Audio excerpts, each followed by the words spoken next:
டாக்டர்கிட்ட செக் பண்ணுறதுக்காக ராஜியை கூட்டிகிட்டு போய் செக் பண்ணி பார்க்குறாங்க. அப்போ தான் ராஜிக்கு வந்துட்டு இந்த மாதிரி குழந்தையெல்லாம் இல்லை, அது அவங்க டிலே ஆகிருக்கு, பீரியட் வர தள்ளி போயிருக்கு. ஆனால் அவங்க சேர்த்துக்கிட்ட ஃபுட்டு தான் அவங்களுக்கு வாமிட் வரத்துக்கு உண்டான அறிகுறி வந்திருக்கு. மற்றபடி குழந்தைக்கு உண்டான எதுவுமே கிடையாது, அவங்க கன்சீவாகவே கிடையாது அப்படின்னு சொல்லி டாக்டர் சொல்கிறாங்க. இதை கேட்ட உடனே இங்கே கதிருக்கு மட்டும்தான் ரொம்ப சந்தோஷமாக இருக்குது. அப்போ அவங்க அம்மா, அவங்க அத்தை எல்லாத்துக்குமே ரொம்ப கஷ்டமாக இருக்குது. உடனே டாக்டர் சொன்னதை கேட்டுட்டு வேகமாக ராஜியை கூட்டிக்கிட்டு வெளியில் வராங்க. வெளியில் வந்த உடனே அங்கே அவங்க முகத்தை பார்த்துட்டு இங்கே மீனா இருந்துக்கிட்டு, அத்தை என்ன சொன்னாங்க அப்படின்னு மாறி மீனா பானை எல்லாரும் கேட்குறாங்க பழனிவேலோடு சேர்ந்து. அப்போ தான் அதெல்லாம் ஒன்றும் இல்லைன்னு நான் தான் அப்போவே சொன்னேன்ல மாமா, ஏன் மாமா இப்படி பண்ணீங்க, செக் பண்ணி பார்க்கங்குள்ளாட்டு எதுக்கு மாமா, நாங்களே டவுட்டில் தான் செக் பண்ணலான்னு கார்டு வாங்கிட்டு போனோம், ப்ரெக்னென்சி கிட் வாங்கிட்டு போனோம். அதை செக் பண்ணங்குள்ளாட்டு ஆளுக்கு நீங்களா ஒரு கற்பனை கதையை உண்டு பண்ணிக்கிட்டு இப்படி சந்தோஷப்பட்டா என்ன பண்ண முடியும், தீர விசாரித்து அதெல்லாம் செக் பண்ணி பார்த்துட்டு அப்புறம் தானே மாமா சந்தோஷத்தை வளர்த்துருக்கணும். அப்படின்னா இது உங்கள் மேலே தானே தப்பு, எதுக்கு அதுக்குள்ளேயும் போய் எல்லார்கிட்டையும் சொல்லணும் அப்படின்னு கதிர் சொல்கிறாரு. உடனே என்ன சொல்கிறப்பா ராஜிமா, என்னாச்சு குழந்தை அப்படின்னு பழனிவேல் கேட்குறாரு. அதான் இல்லைன்னு சொல்லிட்டாங்கடா அப்படின்னு கோமதி சொல்கிறாங்க. என்ன ராஜி சொல்கிற அப்படின்னு மீனா கேட்குறாங்க. ஆமாங்க்கா, அதான் நான் டெஸ்ட் பண்ணி பார்த்துட்டு அப்புறமா வீட்டில் சொல்லலாமா வேண்டாமான்னு முடிவு பண்ணிக்கலான்னு தான் நான் கதிர்கிட்ட சொல்லி வாங்கிட்டு வர சொன்னேன். ஆனால் நீங்கள் தான் யாருமேவும் நாங்கள் சொல்ல வந்ததையே கேட்கவே இல்லை, ஆளுக்கு சந்தோஷப்பட்டுட்டு கற்பனை கதையை வளர்த்துக்கிட்டே போனீங்க, நாங்கள் என்னக்கா பண்ணுறதுன்னு சொல்லி கேட்குறாங்க. உடனே சரி அதனால் என்ன இருக்குது, ஒன்றும் இல்லை, இங்கே பாரு ராஜிமா, மனசெல்லாம் தளர விடாத, ஆனாலும் உங்களுக்கு குழந்தை பிறக்கும் தான், வாங்க வீட்டுக்கு போகலாம் அப்படின்னு கூட்டிகிட்டு போகிறாங்க. அதுக்கப்புறமா தான் கோமதி கதிர்கிட்ட சொல்கிறாங்க, டேய் குழந்தை வேணாம் அப்படின்னு சொல்லிட்டு தள்ளி போட்டுறாதீங்கடா, குழந்தைங்கிறது வரண்டா, நானும் உங்கள் அப்பாவும் இங்கே மயிலுக்கு குழந்தை பிறக்கும், எப்போ பிறக்கும், அவள் காட்டுவாளா காட்ட மாட்டாளா, அவங்க வீட்டாளுங்க என்ன சொல்லுவாங்கன்னு ரொம்ப பயந்து போயிருக்கோண்டா, உனக்கு குழந்தை பிறக்குதேன்னு நான் ரொம்ப சந்தோஷப்பட்டேன், ஆனால் இப்படி நடக்கும்னு நான் எதிர்பார்க்கல, சரி விடு உங்களுக்கும் குழந்தை பிறக்கும் அப்படின்னு சொல்லி பேசிக்கிட்டு இருக்காங்க. அடுத்து இங்கே அப்பத்தா முத்துவேல் சக்திவேல் எல்லாருமே வெயிட் பண்ணிட்டு இருக்காங்க வீட்டில் என்ன சொல்லியிருப்பாங்கன்னு சொல்லிட்டு. அப்போ தான் வேகமாக கார் வர சத்தம் கேட்டுட்டு எல்லாரும் வெளியில் வராங்க. அம்மாடி ராஜி என்னம்மா சொன்னாங்க அப்படின்னு வேகமாக வந்தா அப்பத்தா கேட்குறாங்க. உடனேவும் ராஜிகிட்ட இந்த மாதிரி சொன்ன உடனே அப்பத்தா அப்படியெல்லாம் குழந்தை எதுவும் இல்லைன்னு சொல்லிட்டாங்க அப்படின்னு சொன்ன உடனே என்னம்மா சொல்கிற அப்படின்னு கேட்குறாங்க. ஆமாம் அத்தை அப்படி தான் சொன்னாங்க, அது அவள் ஃபுட்டு சாப்பிட்டது சேர்ந்துக்கலை, அதோட பீரியட் தான் தள்ளி போயிருக்கு, மற்றபடி எதுவும் இல்லைன்னு சொல்லிட்டாங்க அப்படின்னு சொன்ன உடனே இதை கேட்ட அப்பத்தா மனசொடிஞ்சு போகிறாங்க. அதோட வீட்டிலேருந்து முத்துவேல் வெளியில் சக்திவேல் பழனிவேல் அதாவது குமரவேல்னு எல்லாரும் வெளில வந்த உடனே எல்லார் முன்னாடியும் அங்கே உங்கள் ராஜியும் கதிரும் சொல்கிறாங்க, நான் தான் அப்போவே சொன்னேன்ல ஹாஸ்பிட்டல் போகாமல் எதையுமேவும் நம்ம கணிக்கக்கூடாதுன்னு சொல்லிட்டு நீங்கள் தான் ரொம்ப சந்தோஷப்பட்டுட்டீங்க, இப்போ பாருங்கள் எல்லோரோட சந்தோஷமும் ஒட்டு மொத்தமாக நொறுங்கி போயிடுச்சு அப்படின்னு சொல்லிட்டு இருக்காங்க. உடனே முத்துவேல் ச்சே நான் ஆசைப்பட்டது என்னைக்கு நடந்திருக்கு, ஒரு நாள் கூட நான் ஆசைப்பட்டது நடந்ததே இல்லை, இப்போ என் உடம்புக்கு ஏதாவது ஆயிடுமோ அப்படிங்கிற ஒரு பயம் ஒரு பக்கம் இருக்குது, அதோட என் பொண்ணுக்கு ஒரு குழந்தை பிறந்துச்சுன்னா அதை பார்த்துட்டு அப்புறமா நான் போய் சேர்ந்துட்டாலும் பரவாயில்லன்னு நினைக்கிறேன், அது கூட எனக்கு கொடுப்பன இருக்காது அப்படின்னு சொல்லி முத்துவேல் கண் கலங்கி பேசிக்கிட்டு இருக்காரு. அப்பா என்னப்பா நீங்கள் இப்படியெல்லாம் பேசுகிறீங்க, அப்படியெல்லாம் பேசாதீங்கப்பான்னு சொல்லும்போது இந்த பக்கம் பாண்டியன் வராரு. கடையிலேருந்து கோமதியை சொன்ன ஒன்று வந்துட்டு என்னாச்சு கோமதி, டாக்டர் என்ன சொன்னாங்க அப்படின்னு கேட்குறாங்க. அது டாக்டர் ராஜிக்கு அப்படி குழந்தையெல்லாம் இல்லை, அது உடம்பு ஒத்துக்கலை அவ்வளோதான் சொன்னாங்க, மற்றபடி கன்சீவாலாம் இல்லைன்னு சொன்ன ஒன்று. அங்கே பாண்டியனும் அப்படியே என்ன சொல்கிற அப்படின்னு அப்படியே அதிர்ச்சியிலே இருக்கார். இந்த பக்கம் முத்துவேல் சரிப்பா வாங்க உள்ளே போகலான்னு சொல்லி கூட்டிகிட்டு போகிறாங்க. முத்துவேல் போய் உக்காந்தவர் அதையே நினச்சிக்கிட்டேவும் ஒரு மாதிரியாக இருக்கிறாரு. இருந்த உடனே அப்படியே அவருக்கு ரொம்ப பிபி ஏறின உடனே அப்படியே மயங்கி கீழே விழுகிறாங்க. உடனே கீழே விழுந்த உடனே தண்ணியெல்லாம் தெளித்து பார்க்குறாங்க. தண்ணி தெளிச்சும் அங்கே முத்துவேல் எழுந்திருக்கவே இல்லை. உடனேவும் என்னாச்சுன்னு தெரியல, அண்ணன் வேற மயங்க விழுந்துட்டாருன்னு சொல்லிட்டு சக்திவேல் வந்து குமார் சக்திவேல் 2 பேரும் சேர்ந்து அங்கே முத்துவேலை தூக்குறாங்க. முத்துவேலை தூக்கிக்கிட்டு ஹாஸ்பிட்டலுக்கு கிளம்புறாங்க. உடனே ராஜிக்கும் இங்கே கதிருக்கும் தகவல் வருது. தகவல் வந்த உடனே இங்கே மொத்த குடும்பமும் கிளம்புறாங்க. என்னால் தான் என் அப்பாவுக்கு இப்படி ஆயிடுச்சு அப்படின்னு சொல்லிட்டு ராஜியும் கதிரை கூட்டிக்கிட்டு கிளம்புறாங்க. ஹாஸ்பிட்டல் போயிட்டு முத்துவேலை சேர்க்கலான்னு சொல்லிட்டு இங்கே கதிரும் சேர்ந்து கிளம்பி போகிறாங்க. அங்கே போன உடனே அங்கே பார்த்தா டாக்டர் செக் பண்ணி பார்க்குறாரு. வெளியில் டாக்டர் வராங்க. வந்த உடனே என்னாச்சு, என் அண்ணனுக்கு நல்லா இருக்குல்லன்னு சக்திவேல் கேட்குறாரு. என் மாமாவுக்கு நல்லா இருக்கான்னு கதிர் கேட்குறாரு. உடனே டாக்டர் பார்த்துட்ருக்காங்க. நீங்கள் கொஞ்சம் பொறுமையாக இருங்க சொல்லுவாங்க அப்படின்னு சொன்ன உடனே டாக்டர் வெளில வராரு. அது மறுபடியும் போய் கேட்ட உடனே அவருக்கு வந்துட்டு ப்ரெஷர் அதிகமாகிடுச்சு. அவர் வந்துட்டு மனசில் எதையோ போட்டு சிந்திச்சுக்கிட்டே இருக்கிறாரு, சிந்தனையிலேயேவும். அதனால தான் இப்படியெல்லாம் நடந்திருக்கு.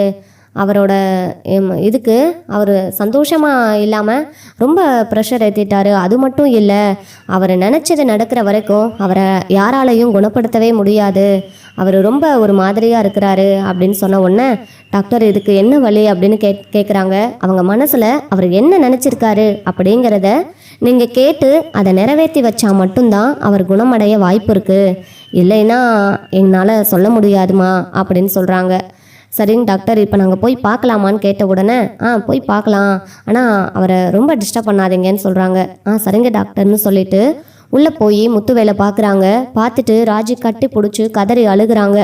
என்னால் ஒன்றுமே முடியலம்மா, உனக்கு குழந்தை பிறக்கும், அதை பார்த்துட்டு என்ன வேணாலும் ஆனாலும் பரவாயில்லன்னு இருந்தேன். ஆனால் உனக்கு குழந்தை இல்லைன்னு தெரிஞ்ச உடனே எனக்கு என்ன பண்ணுறதுனே தெரியல. அதான் வேற ஒன்றும் இருக்காதுன்னு சொல்கிறாங்க. அப்பா என்னப்பா நீங்கள் என்னோட லட்சியம்தான் பெருசுன்னு முன்னாடிலாம் சொல்லிட்டு இருப்பேங்க. இப்போ நான் வந்து பரீட்சை எழுதி பாஸ் ஆகிருக்கேன். இன்னொரு பரீட்சையும் வரும், அதில் நான் பாஸ் ஆகி என்னோட லட்சியத்தை நிறைவேற்றணும்ல அப்படின்னு சொல்கிறாங்க. இங்கே பாருமா, லட்சியத்தை இந்த வருஷம் இல்லாட்டி அடுத்த வருஷம் கூட நிறைவேற்றிக்கலாம். ஆனால் நான் இந்த வருஷம் எனக்கு ஏதாவது ஆயிடுச்சுன்னா அடுத்த வருஷம் உனக்கு குழந்தை பிறந்தாலும் அதை பார்க்குற கொடுப்பனை எனக்கு இருக்காதுல்லம்மா. அதெல்லாம் நினச்சி பார்த்தேன். யாருக்காகம்மா நான் வாழ்கிறேன்? எனக்காகவா? உன்னோட குழந்தைய பார்க்கறதுக்காக தான். அதுவே இல்லைன்னு ஆனதுக்கப்புறம் நான் எப்படி நான் உயிரோடு இருந்து என்ன பண்ண போகிறேன் அப்படின்ற மாதிரி இங்கே முத்துவேல் வந்து ரொம்ப மனசொடைஞ்சு பேசுகிறாரு. உடனே எதுக்குண்ணே இப்படியெல்லாம் பேசுகிறேங்க? ராஜுக்கு என்ன குழந்தை பிறக்காமலாம் போக போகுது, நிச்சயமாக குழந்தை பிறக்கும் அப்படின்னு சொல்கிறாங்க.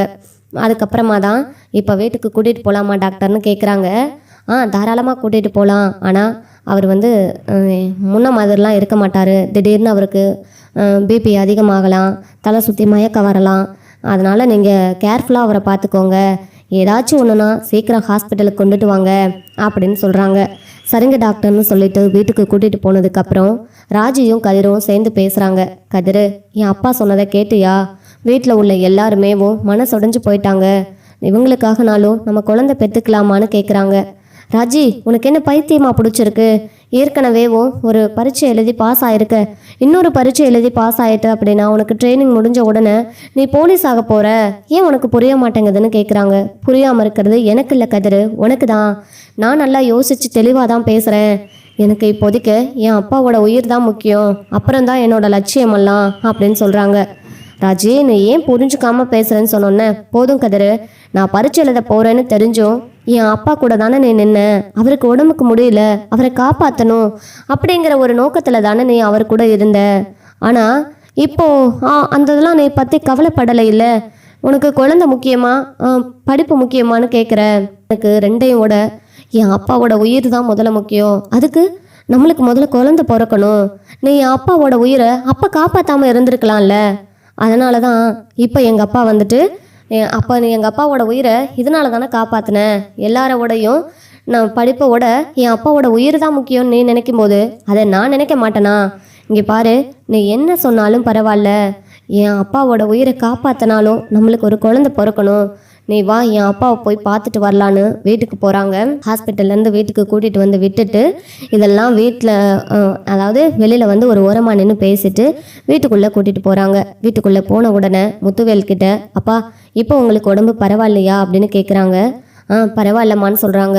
அப்பா நீங்கள் எதுக்கும் கவலைப்படாதீங்க, டாக்டர் இப்போ தானே எனக்கு குழந்தை இல்லை அப்படின்னு சொன்னாங்க. இன்னும் ஒரு வருஷத்தில் உங்கள் கையில் என்னோட எங்கள் பேரை அதாவது உங்கள் பேரை குழந்தை உங்கள் கையில் இருக்கும்ப்பா. அப்படின்னு சொல்லிட்டு ராஜி சொன்ன உடனே, என்னம்மா சொல்கிற அப்படின்னு சொன்னோன்னே, ஆமாப்பா நிச்சயமாக படிப்பெல்லாம் நான் இனிமே ஒரு ஓரமாக கட்டிட்டேன். நிச்சயமாக இந்த வருஷம் இல்லைனாலும் அடுத்த வருஷம் படிச்சுக்கலாம். ஆனால் என் அப்பாவுக்கு ஏதாவது ஒன்றுனா மறுபடியும் என் அப்பாவோட உயிர் திரும்ப வருமா அப்படின்னு யோசித்து பார்த்ததுக்கப்புறம் தான்ப்பா எனக்கு புரியுது. உங்களோட ஆசை தான்ப்பா என்னோட ஆசையும். உங்களுக்கு நிச்சயமாக பேர குழந்தைய கண்டிப்பாக நான் பெற்று கொடுத்துருவேன், நீங்கள் கவலைப்படாதீங்கப்பான்னு சொல்கிறாங்க. முத்துவேல் வந்துட்டு இதை கேட்கும்போதே எனக்கு ரொம்ப சந்தோஷமாக இருக்குதுமா. ஆனால் நடக்குமான்னு தான் தெரியல. ஏன்னா நான் அதிர்ஷ்டமே இல்லாதவன். அதனால தான் எனக்கு எந்த ஒரு நல்லதுமே நடக்கலை. பாரு, எல்லாரு கூடயும் சேர்ந்து சந்தோஷமாக இருக்கணும்னு நினச்சேன்.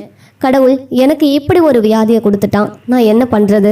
இப்போ பாரு, எனக்கு எப்போ குணமாகுமோ குணமாகாதோ இல்லை அப்படியே ஏதாவது ஒன்று ஆகிடுமோ அப்படின்லாம் படப்படப்பாக இருக்குது அப்படின்னு முத்துவேல் சொல்லிக்கிட்டு ஃபீல் பண்ணுறாரு. அப்பா உங்களுக்கு எதுவுமே ஆகாதுப்பா, நாங்கள் கூட இருக்கிறோம்ப்பான்னு சொல்லிட்டு, சரி அப்பாவை பார்த்துக்கோங்கம்மா நாங்கள் கிளம்புறோன்னு சொல்லிட்டு வீட்டுக்கு வராங்க. உடனே கோமதி கேட்குறாங்க அண்ணனுக்கு எப்படி இருக்குதுன்னு. அப்போ தான் வந்துட்டு அங்கே கதிர் வந்து சத்தம் போடுறாரு. இதுக்கு தான் நான் சொன்னேன், படித்து யாராவது என் பேச்சை கேட்டிங்களா? கேட்டிருந்தா இவ்வளோ தூரம் போயிருக்குமா? இது எல்லாத்துக்கும் காரணம் மாமா தான், அவரை தான் சொல்லணும். நம்ம வந்ததுக்கப்புறம் டெஸ்ட் பண்ணி பார்த்துட்டு அதுக்கப்புறம் சொல்லலான்னு நாங்கள் 2 பேரும் நினச்சிட்டு இருந்தோம். ஆனால் அது சிம்டம்ஸ் இருந்தது தான். ஆனால் அதை விட செக் பண்ணி பார்த்துட்டு அதுக்கப்புறம்லாம் சொல்லியிருக்கணும். அதை விட்டுட்டு முந்திரி கொட்டையாட்ட எல்லாத்துலேயும் முந்திக்கிட்டு இப்போ பாருங்கள் அவருக்கு எவ்வளோ பெரிய பிரச்சனைன்னு. இப்போது ராஜியும் அதை கண்டினியூ பண்ண முடியாது பரீட்சையை. அடுத்து குழந்தை பிறக்கிற இன்னும் 1 வருஷத்தில் குழந்தை பெற்று கொடுக்குறோம் அப்படின்னு சொல்லிட்டு வந்துட்டான். இதில் இனிமே அவள் படிப்பில் ஆர்வம் காட்ட முடியாது. அவருக்கு இந்த இது நிறைவேற்றி கொடுத்தாதான் அவர் குணமாவாராமா, இல்லைன்னா அவர் காப்பாற்றுறது கஷ்டம்தான் அப்படின்னு டாக்டர் சொல்லிட்டாங்க அப்படின்னு கதிர் வீட்டில் வந்து எல்லாருக்கிட்டையும் சொன்ன உடனே எல்லாரும் அதிர்ச்சியில் அப்படியே ஷாக் ஆகி பார்க்குறாங்க.